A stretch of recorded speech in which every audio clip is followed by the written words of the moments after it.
Poslanci zastupiteľstva v Beluši v Púchovskom okrese dali svojmu starostovi nepríjemný darček. Na poslednom zasadnutí obecného zastupiteľstva mu totiž vyslovili nedôveru. Posledným problémom bol údajne predaj obecného motela Slatina v časti Belušské Slatiny. Ten mohol do obecnej kasy priniesť peniaze.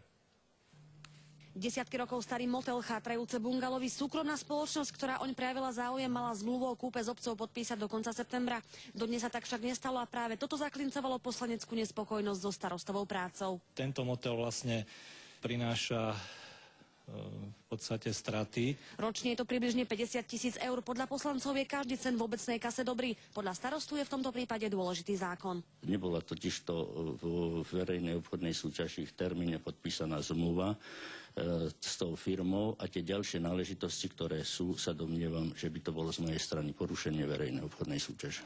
Poslancom došla trpezlivosť. Starostovi vyslovili nedôveru a vyzvali ho, aby odstúpil. Povedzme, bolo obídené obecné zastupiteľstvo, nebolo tak informované, niektoré veci sa nám zdali, že boli zahmlievané. Určite neodstúpim z toho dôvodu, že ja som si nevedomý. Sú určité invektív už niekoľko rokov. O vyslovenej nedôvere starostovi dnes mnohí nevedeli a keďže referendum o odvolaní už do volieb pravdepodobne nikto nevyhlási, o ďalšom osude starostu Vadrnu rozhodnú ľudia až v tohoročných voľbách. A ja ľúbim našeho starostu, on je veľmi dobrý.